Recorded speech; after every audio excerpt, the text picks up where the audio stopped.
Olá, amigos! Mais uma vez estamos aqui neste sábado trazendo para todos vocês o Apocalipse, onde o fim é o começo. Nós teremos muitas coisas boas no decorrer dessa live, desse programa. E eu gostaria de antemão pedir para você enviar para sua família, amigos, colocar nos grupos aí, para que você possa compartilhar algo tão importante para a nossa vida nesse final dos tempos. Se você é novato, se inscreva, você que está abrindo aí, entrando agora. Eu gostaria também da participação de vocês.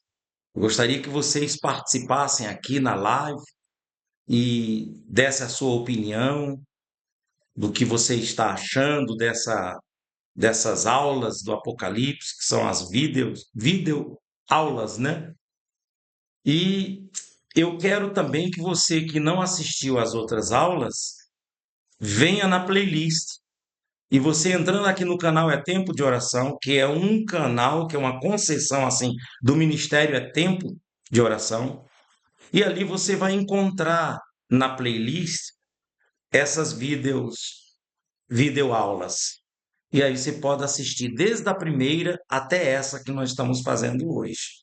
Procure interagir, procure participar nos comentários. Você que não está agora participando conosco, você está participando em outro horário, você pode escrever aí nos comentários, dar a sua opinião que a gente respondeu e o José Luiz, a gente está aqui à disposição para trabalhar, para servir vocês.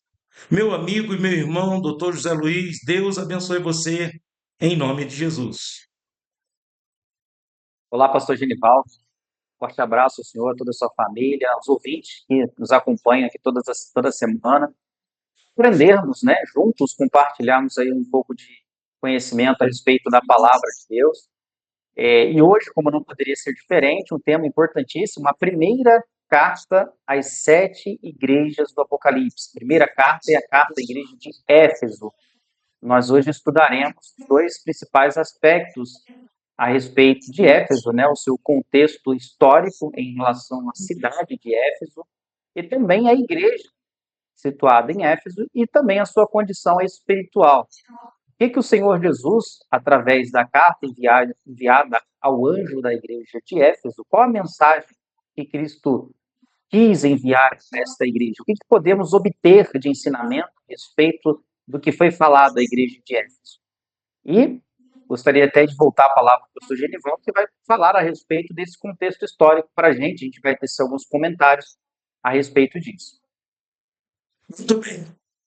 Então, Luiz, eu vou fazer o seguinte, eu já vou ler aqui para você, amigo que está conosco. Essa aqui é a página 60 do nosso livro.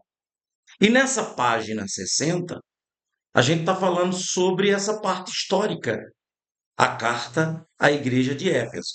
Então, deixa eu ler aqui para todos vocês.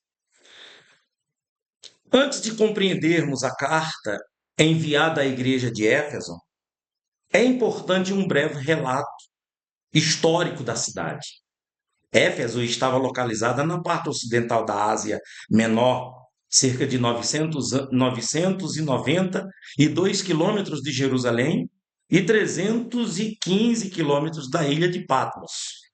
Então, quando o João ele é levado, é exilado para a ilha de Patmos, então ele está a cerca de 315 quilômetros dessa cidade. Por possuir um importante porto marítimo, a cidade de Éfeso chegou a ser a segunda maior cidade do Império Romano. Servia como centro administrativo para o governo, ficando atrás somente de Roma. Então era uma cidade grande, né? Dizem a história também de que com a destruição de Jerusalém, a maioria dos judeus, né, vai para Éfeso, né? Éfeso era um grande centro de negócios, possuía uma economia próspera e um forte comércio que lhe trazia muitas riquezas. Esse sucesso econômico estava intimamente ligado aos assuntos religiosos. Possivelmente, o marco mais importante da cidade era o templo pagão da deusa Artemis. Artemis. ou Diana, ou deusa Diana, que era adorada por toda a Ásia. A cidade acabou sendo destruída entre 262 e 263 depois de Cristo, inclusive tendo sua loja de venda de artefatos religiosos queimada. Éfeso até chegou a ser reconstruída, mas em 614 depois de Cristo, um terremoto lhe fez grandes estragos. As ruínas da antiga cidade de Éfeso estão localizadas na atual Turquia e são visitadas por turistas de todo o mundo. Pastor Genival, o senhor acabou de fazer a leitura aí para o ouvinte, né? A cidade de Éfeso foi uma das cidades que foi é, amplamente, amplamente habitada por gregos. Porque, como nós já dissemos em vídeos anteriores, né, nós tivemos 4 grandes impérios. Primeiro o Império Babilônico, depois o Império Medo-Persa. E o terceiro grande império, visto pelo profeta Daniel em suas visões, foi o Império Grego. E essa região da Ásia Menor foi amplamente habitada por gregos. E como o senhor disse também, no exílio judaico, muitos judeus foram habitar nessa região. Então, nós tínhamos nessa cidade de Éfeso moradores naturais da própria cidade de Éfeso, gregos, e tínhamos também judeus que saíram de Israel ainda no período do exílio babilônico, ainda no período do exílio Medo-Persa, ainda na época do exílio grego e também no momento da perseguição do Império Romano. E Paulo, quando chega a esta cidade, o senhor vai ler sobre aqui um pouquinho, mas já adiantando ao ouvinte, Paulo inaugura a pregação do evangelho nessa cidade de Éfeso e lá ele encontra judeus. E é um fato curioso, né, que o evangelho, segundo Paulo, não que o Paulo tenha escrito um livro dos evangelhos, mas o evangelho pregado por Paulo, ele chega à cidade de Éfeso através das sinagogas. Paulo inicia a sua pregação a respeito de Jesus Cristo nas sinagogas judaicas. E muitos judeus que já tinham sinagogas ali, eles sequer ouviram falar de Jesus Cristo.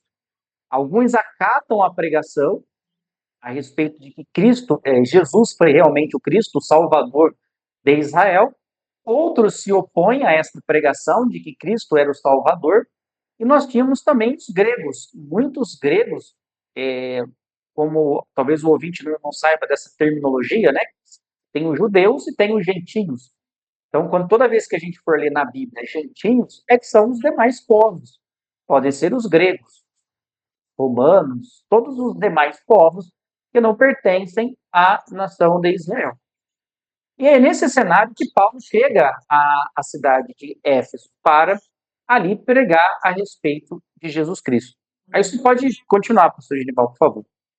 O apóstolo Paulo foi o responsável por implantar o evangelho nessa cidade. Éfeso era uma cidade composta de uma sociedade pagã. O livro de Atos Apóstolos relata que Paulo deixa em Éfeso um casal, Priscila e Áquila. Esse casal é responsável por corrigir o entendimento incompleto de Apolo, um certo judeu natural de Alexandria, sobre o caminho do Senhor, Atos Apóstolos 18. Esse casal, amigos de Paulo, com a ajuda de Apolo, formam o núcleo da igreja cristã em Éfeso, iniciando a igreja cristã na cidade, as reuniões realizadas na casa deles, em Coríntios capítulo 16, versículo 19. Luiz. Pastor Genival, e aí só uma pausa aqui nessa parte da leitura, porque é interessante, né? Paulo, ele vai para Corinto e lá ele encontra Priscila e Áquila em Corinto, que também são judeus, né? Que fervorosos na palavra, que estavam fazendo um trabalho já naquela região. Ele encontra os dois e vem em direção a Éfeso, passa pela Síria e vem em direção a Éfeso. Essa história ela é contada lá no livro de Atos, capítulo 18. Então, o que a gente lê aqui no livro, a gente encontra isso lá no capítulo 18 do livro de Atos, que diz o seguinte: e Paulo, ficando ali muitos dias, despediu-se dos irmãos e dali navegou para a Síria. E com ele Priscila e Áquila, tendo rapado a cabeça em Cencreia, porque tinha voto. E chegou a Éfeso e deixou-os ali. Mas ele, entrando na sinagoga, disputava com os judeus. Ficando ali muitos dias, despediu-se dos irmãos e dali navegou para a Síria. E com ele Priscila e Áquila. Como nós muito bem falamos, Priscila e Áquila encontra-se com Paulo ainda em Corinto e vem em viagem até a igreja de Éfeso. E lá em Éfeso, versículo 19, chegou a Éfeso e deixou-os ali. Mas ele, entrando na sinagoga, disputava com os judeus. Descendo um pouquinho mais, no versículo 24, diz o seguinte: e chegou a Éfeso um certo judeu chamado Polo, natural de Alexandria, homem eloquente e poderoso nas Escrituras. Este era instruído no caminho do Senhor e fervoroso de espírito. Falava e ensinava diligentemente as coisas do Senhor, conhecendo somente o batismo de João. Então, aqui no pastor Genival que eu falei agora há pouco, né? Já naquela região, havia muitos judeus que vinham fugidos da perseguição no Império persa, grego e romano. Só que esse judeu chamado Apolo, que seria natural da Alexandria, ele conhecia muito bem as escrituras. Só que ele só tinha conhecido até a parte de João Batista. Ele ainda não tinha ouvido falar de Jesus Cristo, mas apenas do batismo nas águas de João Batista. Ele conhecia toda a parte da lei, parte dos profetas e também até João Batista. Depois disso, ele possivelmente foi exilado e, neste momento, ele encontra-se com Priscila e Áquila. Versículo 26. Ele começou a falar ousadamente na sinagoga, e quando o ouviram, Priscila e Áquila o levaram consigo e lhe declararam mais precisamente o caminho de Deus. Querendo ele passar a Acaia, o animaram os irmãos e escreveram aos discípulos que o recebessem, o qual, tendo chegado, aproveitou muito que pela graça criam, porque com grande veemência convencia publicamente os judeus, mostrando pelas escrituras que Jesus era o Cristo. Então, as sinagogas, principalmente essas sinagogas da Ásia Menor, tinham o costume de deixar, né? Tanto Paulo teve essa abertura na sinagoga judaica de chegar e falar a respeito de Cristo, assim como Priscila e Áquila conseguiram levar a mensagem de Cristo a Apolo, e depois o próprio Apolo, aprendendo a respeito dos ensinamentos de Deus, a respeito dos ensinamentos de Cristo, ele também passa a pregar aos judeus. Voltando aqui para o livro, né? Esse casal, amigos de Paulo, com a ajuda de Apolo, formam o núcleo da igreja cristã em Éfeso, iniciando a igreja cristã na cidade. As reuniões eram realizadas na casa deles. Isso nós vamos ver lá em 1 Coríntios, capítulo 16, versos 19, em que Paulo ele faz uma viagem missionária a Éfeso, e numa dessas viagens missionárias a Éfeso, ele diz que ficará em Éfeso até a festa do Pentecostes. Só que lá no capítulo 16 de 1 Coríntios, versos 19, nós vamos ver esse contexto, né, que é citado aqui no livro. Diz assim: as igrejas da Ásia vos saúdam. Saúdam-vos afetuosamente no Senhor Áquila e Priscila, com a igreja que está em sua casa. Então, pastor Genival, não obstante Paulo ter iniciado a pregação do Evangelho de Cristo em Éfeso, nas sinagogas, a igreja, não uma igreja sistemática ou institucionalizada, mas sim uma igreja no seu contexto de congregação mesmo, ele se inicia na casa de Priscila e Áquila. São eles que dão início à pregação, à ampliação do evangelho na cidade de Éfeso. E isso mostra, é muito bem visto aqui nesse versículo 19, que trata disso, né? Sobre a saudação a Priscila e Áquila e a essa referência de que a igreja que está em sua casa, que congrega em sua casa, não no local talvez físico, ainda num templo, mas já havia ali um núcleo espiritual da igreja de Éfeso na casa de Áquila e de Priscila. E voltando aqui para o livro, né, para o ouvinte poder entender melhor, lá na página 61 diz o seguinte, dando continuidade ao que o pastor Genival já estava lendo. Em seu regresso a Éfeso, Paulo ficou aproximadamente mais 2 anos pregando tanto para judeus quanto para os gregos. O ministério de Paulo fortaleceu muito a igreja, ao ponto de inúmeras pessoas que praticavam artes mágicas fazerem uma fogueira com pontos no livros de magia. O crescimento da igreja afetou diretamente a economia local, proporcionando queda, iminente crise na venda de artefatos e souvenirs de Ártemis. A liderança da igreja de Éfeso pertencia aos apóstolos de Jesus Cristo, sendo assim uma igreja poderosa, onde a pureza doutrinária era preservada. Entretanto, isso não impediu que a igreja abandonasse o primeiro amor e a prática das primeiras obras.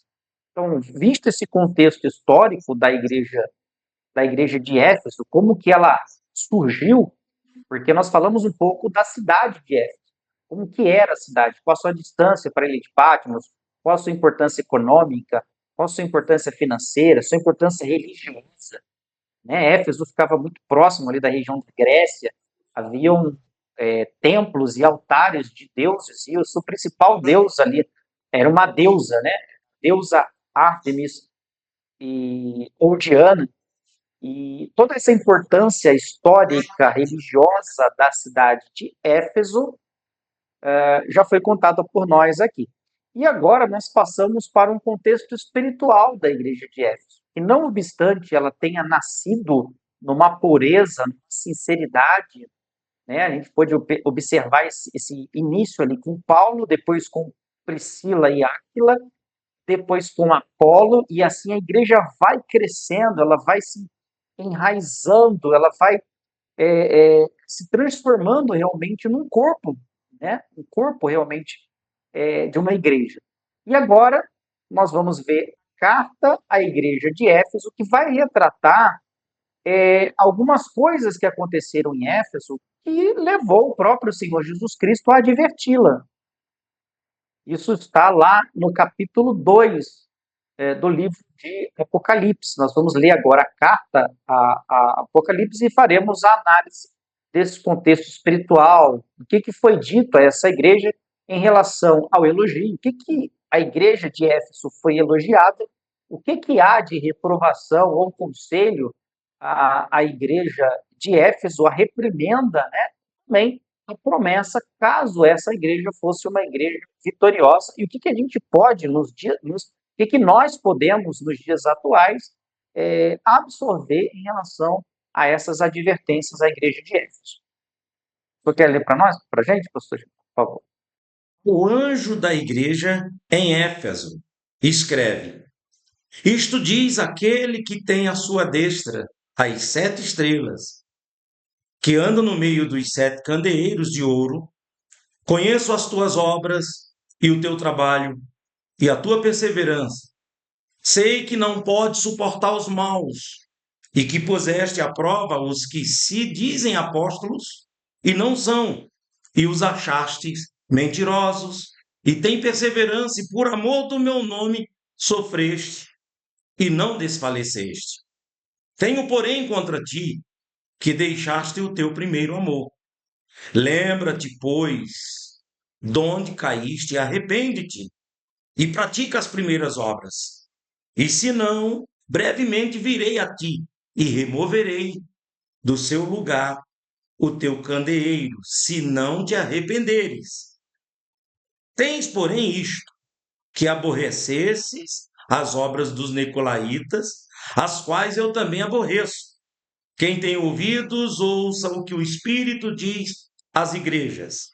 Ao vencedor, ao que vencer, dar-lhe-ei a comer da árvore da vida, que está no paraíso de Deus.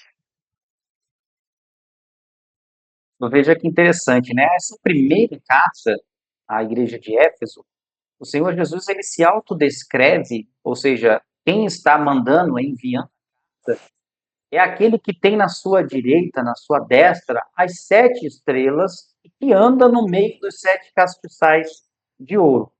Guarda essa informação que nós vamos traçar um paralelo com uma advertência que está justamente no meio da carta. Conheço as tuas obras e o teu trabalho e a tua paciência. Então, era uma igreja, pastor Genival, de muitas obras. Era uma igreja que tinha muito trabalho e tinha muita paciência. E que não pode suportar, né? Tem traduções que diz sofrer, tem tradução bíblica que diz suportar, e puseste a prova os que se dizem ser apóstolos e não são, e tu os achaste mentirosos. Do que está sendo falado aqui? Um pouco mais à frente, lá no versículo 6, fala a respeito da obra dos Nicolaítas. Obra dos Nicolaítas, por que obra dos Nicolaítas? Nicolau, segundo Atos capítulo 6,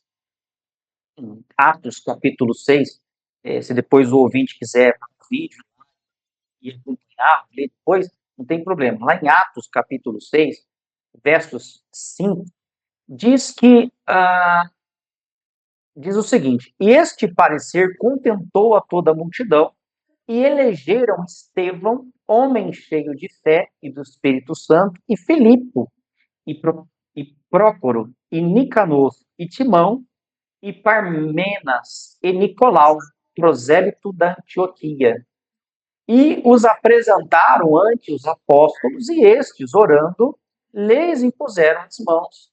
E crescia a palavra de Deus, e em Jerusalém se multiplicava muito o número dos discípulos, e grande parte dos sacerdotes obedecia à fé. Então, um dos 7 eleitos, havia uma discussão, pastor Gino, na época, porque os 12 apóstolos, além do trabalho ministerial, que era o trabalho de levar a mensagem, para a gente entender o contexto, né? Então, além dos 12 levitas, eram os 12 também que serviam.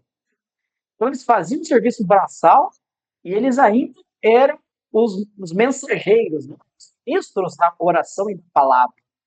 E acharam por bem os 12 apóstolos nomear 7 homens de boa reputação, cheios do Espírito Santo, para que eles fizessem esse importante negócio, né, que seria servir aos demais, como se fossem diáconos, obreiros, né, para não ficar. Toda a maioria hoje das igrejas tem diáconos, tem obreiros que ajudam nesse serviço mensal ali no momento da pregação. E Nicolau foi justamente um dos 7 escolhidos para fazer esse trabalho. Porém, embora Nicolau tenha sido um dos 7 escolhidos e tenha sido identificado como alguém cheio do Espírito Santo e sabedoria, em dado momento ele se afastou da verdade e ele começou a fundar uma doutrina de heresias. E era justamente esse alerta à igreja de Éfeso, né? Por isso que ele fala, os nicolaítas, como se já houvesse um grupo de pessoas que aderiram àquela heresia, que nasceu em Nicolau, prosélito da Antioquia, e esse grupo de pessoas já estavam fomentando heresias dentro da igreja primitiva. Então, é nesse contexto que a carta à igreja de Éfeso não, ela inclusive elogia a igreja de Éfeso, que vocês não suportam esses mentirosos, que vocês os acharam mentirosos, que vocês odeiam a obra dos nicolaítas, no qual eu também odeio. Então, era um ponto positivo da igreja de Éfeso. Então, além de ser uma igreja de obras, de trabalho, de paciência, ainda era uma das igrejas que rejeitava essas heresias que nasceram com os nicolaítas. Porém, Eu vejo, Luiz, porém, não esquece aí de falar, eu vejo o mesmo retrato. Se você colocar, fizer o comparativo de um lado, colocar esse tempo primitivo aí da igreja de Éfeso, e você colocar os últimos tempos que nós estamos vivendo, é muito parecido, rapaz.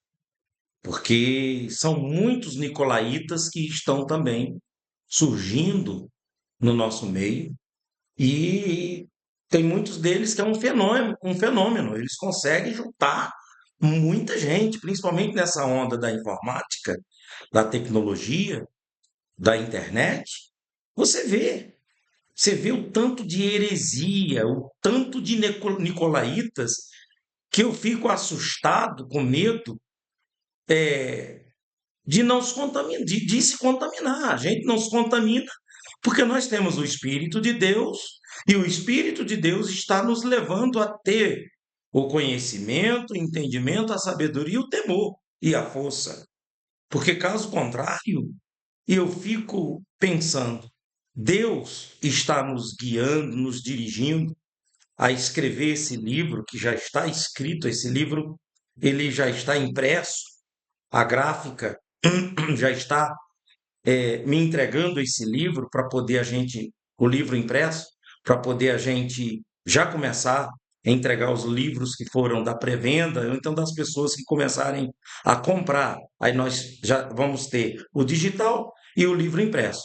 E esse livro, ele vem justamente para preparar essas pessoas para elas não se contaminarem com esses nicolaítas, que eles se aproveitam da inocência, eles se aproveitam da ignorância das pessoas que não têm conhecimento, e assim ele fica trazendo, atraindo pessoas, e estas pessoas não têm a mínima noção do mal que está sendo feito no seu entendimento.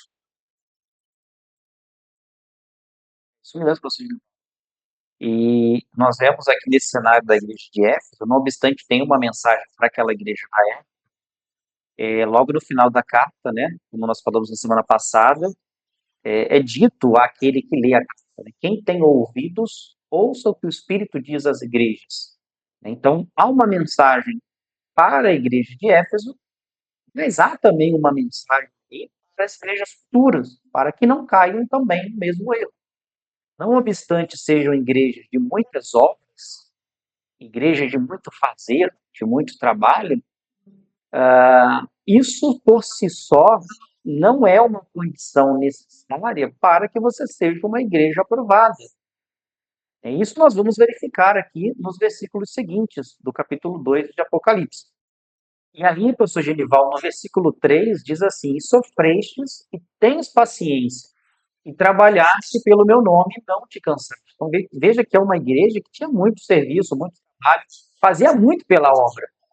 Porém, e é o que nós vamos verificar aqui no versículo 4, ela deixou o seu primeiro amor. Diz assim: Tenho, porém, para ti que deixaste o teu primeiro amor.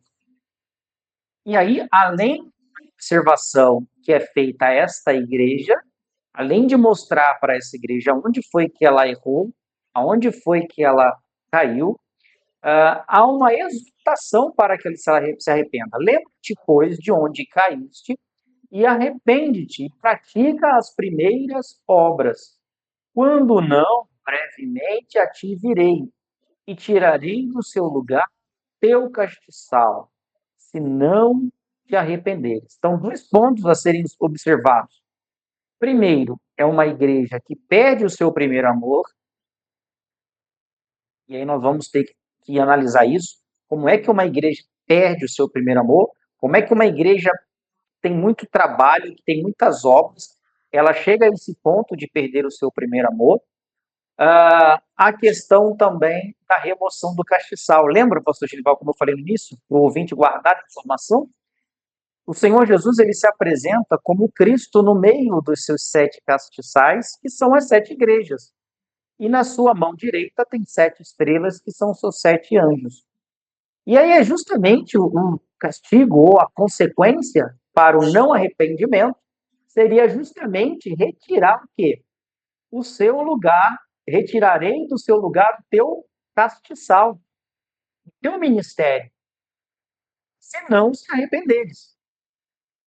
Agora, voltando para o tema primeiro amor, pastor Genival, nós vemos isso acontecer ao longo da história da igreja se nós formos acompanhar desde o início da igreja primitiva até os dias atuais, quantos movimentos religiosos surgiram dos anabatistas, dos batistas, dos calvinistas, dos luteranos, dos arminianos, muitos movimentos surgiram, movimento das igrejas ainda tradicionais, das presbiterianas, do movimento neopentecostal, pentecostal, todos eles nasceram de um propósito inicial muito válido, muito bonito, né? Que a ideia deles era melhorar algo que já existia, alterar algo que já existia. Só que com o passar do tempo, aquilo que era embrionário, ele ganha um corpo, um corpo sistêmico. E esse corpo sistêmico, ele passa a se preocupar mais com o próprio sistema do que com o ganho de almas, do que a pregação do evangelho. A gente observa aqui nessa questão do abandono ao primeiro amor, lembra do primeiro amor da igreja de Éfeso? O que nós falamos?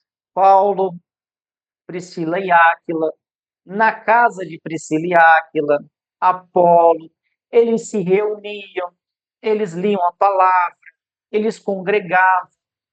Que, se não tomar cuidado, pastor Genival, aquilo que é embrionário, aquilo que no primeiro amor, aquelas obras que ainda que eram menores, veja bem, ainda que as obras fossem menores, mas como elas eram feitas com amor, isso era muito mais bem recebido por Cristo do que uma igreja com muitas obras, com um volume muito grande de coisas, de trabalho, porém que não faz mais esta obra com o amor que tinha no início.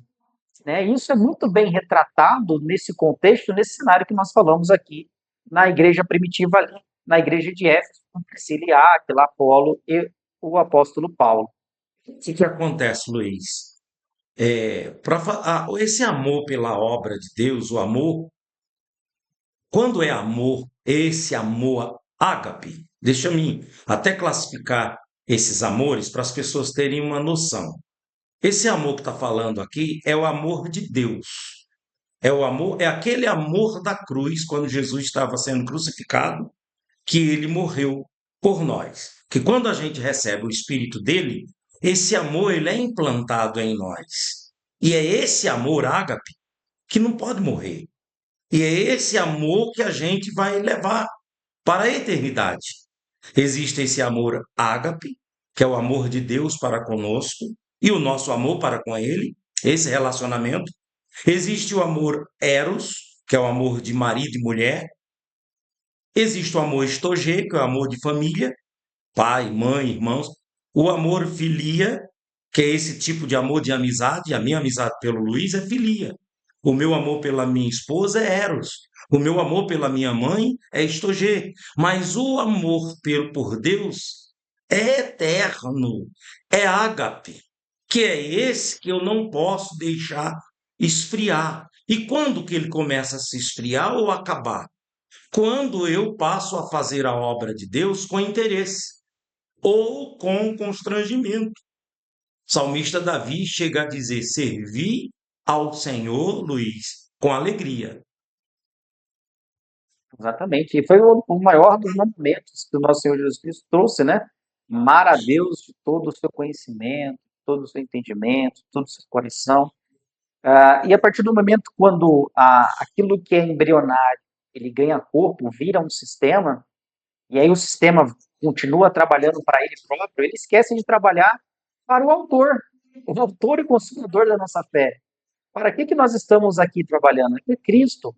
Para que nós acordamos todos os dias de manhã, respiramos, levantamos? Por quê? Para fazer isso que nós estamos fazendo para aquele que é o autor e consumador da fé, que é Jesus Cristo. Só que chega a determinados momentos, Cristo Genival, isso nós observamos nos dias atuais em muitas denominações, que cresce tanto que, inclusive, alguns líderes religiosos, instituições, esquecem quem é o autor e consumador da fé da igreja. E a igreja começa a crescer mesmo, enquanto sistema. Ela quer crescer demais politicamente, ela quer crescer demais financeiramente, ela quer crescer demais em número de membros, só que ela se esquece do primeiro amor. E por que que ela está com as suas portas abertas? Para que é o chamado dela? Né? O chamado é esse, de congregar, de ganhar almas, vidas, e levar a mensagem do reino a essas pessoas. Agora, avançando, pastor Genival, para não tomar muito tempo do ouvinte, nós já lemos aqui a respeito da exortação à igreja de Éfeso, sobre os nicolaítas também nós já falamos, lá no versículo 7 do capítulo 2 de Apocalipse, dando continuidade, diz assim: quem tem ouvidos, ouça o que o Espírito diz às igrejas. Então, aqui já não é mais um alerta à igreja de Éfeso, aqui já é um alerta ao ouvinte que está ouvindo a leitura da carta da igreja de Éfeso, ou do leitor da carta da igreja de Éfeso. Então, o que foi falado a Éfeso, eu que agora, ano de 2024, ou se você está nos ouvindo em anos posteriores, você que agora está nos ouvindo, é para você agora. Preste muita atenção. Quem tem ouvidos, ouça o que o Espírito diz às igrejas. Ao que vencer, dar-lhe-ei de comer da árvore da vida que está no meio do paraíso de Deus. Pastor Genival, quem é o vencedor? Nós tentamos discorrer a respeito disso, de quem é o vencedor, lá na página 64 do livro do Apocalipse, onde o fim é o começo. Vencedor é aquele que tem benefícios na obra. Vencedor é aquele que é curado. Vencedor é aquele que prospera. Se puder fazer a leitura para a gente, pastor Genival, página 64, para que o ouvinte possa entender quem é o vencedor. Na parte finalzinha lá. Diz bem, quem são os vencedores? Pois bem, quem são esses vencedores? Temos que vencedores são aqueles que conseguiram vencer as tentações, o pecado, as perseguições, a malícia, enfim, renunciaram todas as vontades em prol da vontade de Deus. Renunciaram todas as suas vontades. E isso não é fácil, Gleice. Nosso maior desafio é vencer as nossas vontades, deixando de fazer as nossas para fazer a de Deus, né? Alcançar o reino dos céus é vencer a guerra sobre nós mesmos e sobre o mundo. E, pastor Gival, antes do senhor continuar, só uma observação sobre esse ponto. Imagina aquela igreja da época de Éfeso, que estava sendo perseguida, né? E há uma advertência àquela igreja, porém há uma promessa dos vencedores. Eles passariam por um período muito difícil da sua história, de grande perseguição, de intensa perseguição. E há essa mensagem dos vencedores de que, olha, não obstante tudo isso que vocês vão passar, de dificuldade, de perseguição, de tribulação, inclusive é uma igreja que foi destruída, nós lemos isso agora há pouco, né? E não obstante tudo isso, aquele que vencer. E aí é importante observar quem são os vencedores. Vencedores não são aqueles que obtêm uma cura. Vencedores não são aqueles que obtêm uma bênção financeira. Não que Deus não faça isso. Deus concede cura, prosperidade, tudo isso faz parte do trabalho de Deus. Mas o vencedor é aquele que suporta, é aquele que vence a si mesmo, é aquele que permanece no primeiro amor. Este é o vencedor, né, pastor Gineman? É aquele que persevera até o fim. Jesus disse, né? E aquele que perseverar até o fim será salvo, né? Aí, continuando aqui na leitura, e o que seria comer da árvore da vida? Em primeiro lugar, a árvore da vida está no paraíso de Deus, ou seja, só poderão desfrutar dela aqueles que forem salvos. Aquele que come da árvore da vida vive eternamente, conforme relata o livro de Gênesis, capítulo 3, versos 22. A árvore da vida ainda é descrita em Apocalipse, capítulo 22, versículo 2, cujas folhas são para a saúde das nações. E no 22, 14. 22, versículo 14. Como cumprimento da promessa feita ao vencedor, aqueles que guardam os mandamentos de Deus. Veja que, ao contrário do que muitos acreditam, as cartas às igrejas da Ásia estão diretamente relacionadas aos eventos apocalípticos. A revelação foi dada à igreja para que, a seu tempo, e se vencer, tome posse da premiação do reinado de Cristo. E o versículo termina com esse versículo, Apocalipse capítulo 22, versículo 16, quando o Senhor Jesus, eu, Jesus, enviei o meu anjo para vos testificar estas coisas nas igrejas. Eu sou a raiz e a geração de Davi, a resplandecente estrela da manhã. Luiz. Exatamente, né, professor Gilmar? Veja que premiação ao vencedor é poder desfrutar dessa árvore da vida. Só que a árvore da vida está no paraíso de Deus, né? Então, ou seja, para aqueles que serão salvos. Não obstante a nossa vitória ainda aqui terrena, né? Nós teremos a nossa vitória, a nossa premiação no porvir, na vida eterna, no paraíso de Deus. E a árvore da vida ela é citada, como o senhor muito bem disse, em Gênesis 3, 22. A árvore da vida descrita em Apocalipse 22, 2, são as folhas dessa árvore da vida. É saúde para as nações. E 22, 14, ao vencedor, lá no capítulo 22, verso 12 de Apocalipse, repete que ao vencedor, né, seria de comer desta árvore e aqueles que guardassem os mandamentos de Deus. E fechando, né, professor Genival, aqueles ouvintes aí que queiram se aprofundar mais, né, fica o nosso convite para, assim que lançar o livro, fazer aquisição desse livro, Apocalipse, onde fim ao começo, e que também fosse um paralelo com os ensinamentos de Paulo na sua carta aos Efésios, livro de Efésios. Ali nos seus 6 capítulos, ele trata sobre a disciplina da igreja primitiva e é muito importante para o crescimento espiritual aí do ouvinte. O que eu aprendo, Luiz, com isso tudo é que, trazendo para mim, e eu compartilho com você e com os amigos telespectadores, que eu sou essa igreja de Éfeso. Se eu tenho o primeiro amor, então eu não vou deixar esfriá-lo, eu não vou abandoná-lo, como Provérbios diz, lenha na fogueira para que o fogo não se apague. E aí aonde, para esse fogo não se apagar, é necessário instrução, conhecimento, entendimento, sabedoria, temor do Senhor. Aí sim esse fogo não se apaga. Uma vez a gente mantendo esse temor, a gente vai continuar fazendo essa obra. Como exemplo, por exemplo, eu, que já há 43 anos, já vai para 43 anos, desde quando fui levantado a obreiro até agora, eu procuro conservar em mim a santidade, essa pureza, esse amor ágape, fazer para Deus sem interesse, fazer para Deus sem constrangimento. E se eu perseverar até o fim, com certeza eu vou comer desta árvore da vida. Então, eu entendo de que se eu vacilar, se eu começar a, a dar vazão para a carnalidade, para as coisas do mundo, vai acontecer comigo o que aconteceu com Éfeso.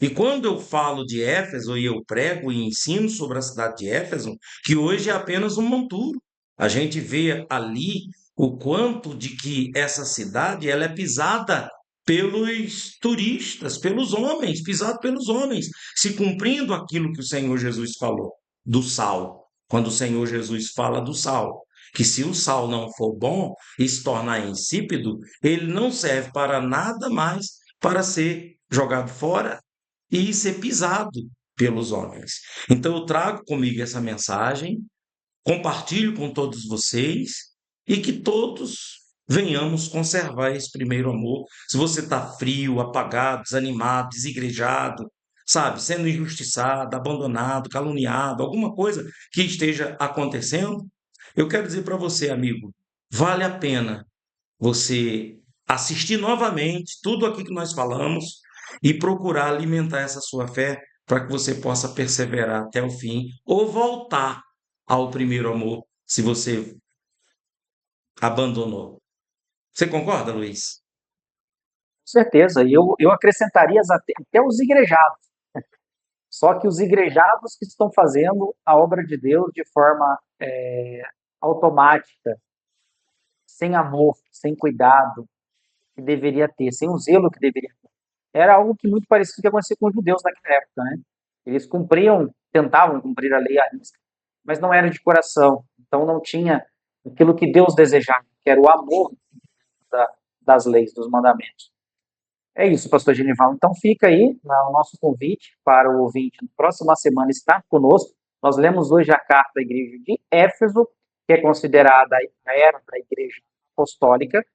Na próxima semana estaremos tratando sobre a igreja de Esmirna, que é a igreja da era das perseguições.